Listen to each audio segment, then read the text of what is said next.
Breaking news చూస్తున్నాం. రంగారెడ్డి జిల్లాలో గంజాయి ముఠాను అదుపులోకి తీసుకున్నారు పోలీసులు. ఒడిశా నుంచి విశాఖపట్నం మీదుగా పూణేకు తరలిస్తున్నట్లు సమాచారం అందడంతో పోలీసులు రైడ్స్ చేసినట్లు తెలిపారు. 5 నిందితులతో పాటు ఒక మహిళను అదుపులోకి తీసుకున్నామన్నారు.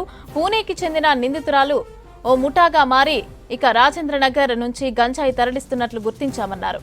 నిందితుల దగ్గర నుంచి 2 కార్లు, 60 లక్షల విలువ చేసే 108 కేజీల గంజాయి, 6 సెల్ ఫోన్లు, 9,700 నగదును స్వాధీనం చేసుకున్నట్లు పోలీసులు తెలిపారు.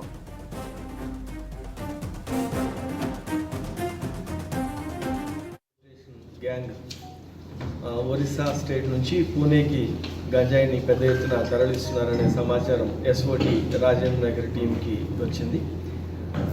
ఆ ఇన్ఫర్మేషన్ మీద SOT Rajendra Nagar zone team తర్వాత లోకల్ రాజేంద్ర నగర్ పోలీసులు కలిసి ఈ ఓఆర్ఆర్ దగ్గర చెక్ పోస్ట్ ఆర్గనైజ్ చేసి వెహికల్ చెకింగ్ చేయడం మొదలుపెట్టినారు. దీంట్లో నిన్న సాయంత్రం 6 o'clockకి 2 కార్లు రావటం, ఒక డిజైర్ కారు,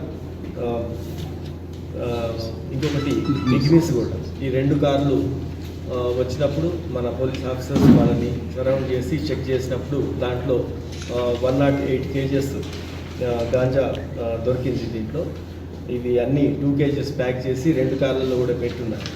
ఈ గ్యాంగ్ మొత్తం కూడా పూణే దగ్గర సంబంధించిన వాళ్ళు. ఈ పూణే నుంచి వీళ్ళు మాట్లాడుకొని ముందు ఒరిస్సాకు వెళ్ళి అక్కడ పవన్దీప్ అని చెప్పి ఒక మెయిన్ గాంజాయి సప్లయర్ ఒడిస్సాలో ఉంటారు. అతనితో కాంటాక్ట్లోకి వెళ్ళి గాంజాయి తీసుకొని రిటర్న్ వెళ్ళేటప్పుడు ఇది దొరికారు. వీళ్ళు కిలోకి అక్కడ ఒరిస్సాలో 2,500కే తీసుకుంటారు.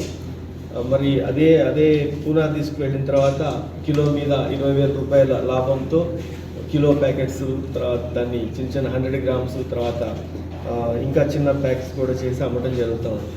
ఈ 6గురిలో ఒక 5గురేమో మగవాళ్ళు ఉన్నారు, ఒక లేడీ కూడా ఉంది, కాడామే లత అని చెప్పి. దీంట్లో ఈ ప్రశాంత్ అని ఎవరైతే మెయిన్ అక్యూజ్డ్ ఇక్కడ ఉన్నారో గంజా ట్రాన్స్పోర్టేషన్లో, అతని మీద 2022లో కోదాడలో ఒక కేసు ఇదే సేమ్ గంజా ట్రాన్స్పోర్టేషన్ చేస్తున్నప్పుడు కూడా పట్టుకోవడం జరిగింది.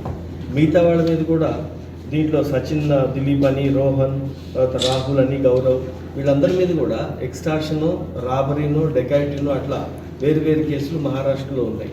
అంటే వీళ్ళందరికీ కూడా క్రిమినల్ హిస్టరీ ఉంది.